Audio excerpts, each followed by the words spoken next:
everyone, welcome to our channel The Education Seeker, and today I have come up with my second problem of concept booster series, and the problem is basically from asymmetric synthesis.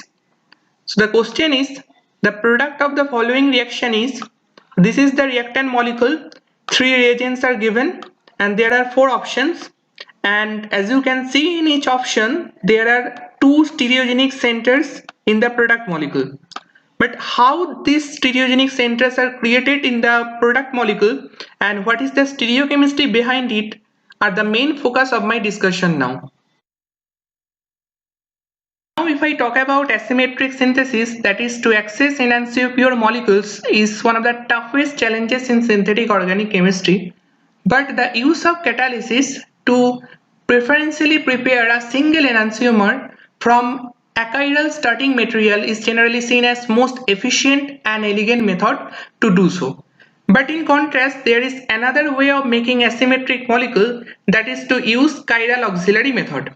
And it is an example of chiral auxiliary and it is named as Opolzer's Camphor-Sultam. But the question is, what does the chiral auxiliary actually do?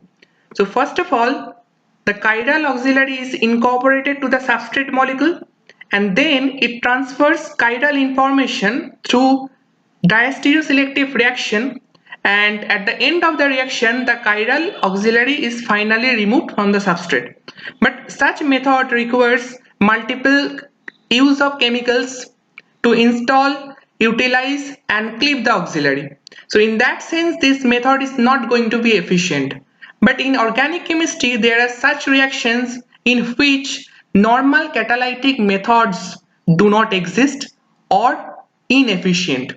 Then this chiral auxiliary method actually become a powerful tool for asymmetric synthesis, right?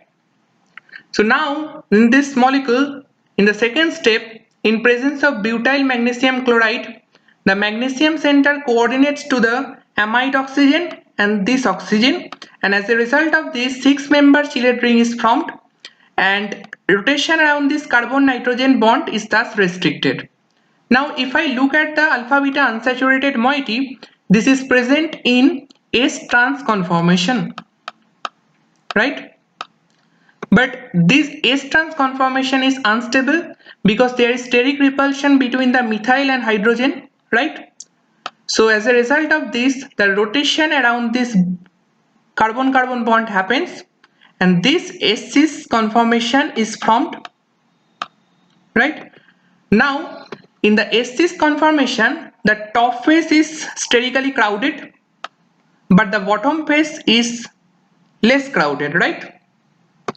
So as a result of this, the butyl group is transferred to the beta carbon of the alpha beta unsaturated moiety in Michael fashion to generate this enolate, right? So here we have mentioned some important points of this transformation. That is, first one is chiral auxiliary is incorporated to the substrate to control 1,4 nucleophilic addition. Chelation of amide and sultam oxygens to magnesium restricts rotation and favors cis conformation, and the excess Grignard reagent would add to the double bond from the less sterically hindered side, thus leading to the diastereoselectivity. Now we have this enolate ion, and this enolate ion can also be trapped by an electrophile like methyl iodide, where the methyl carbon is acting as electrophilic source and the alpha carbon is acting as nucleophilic source.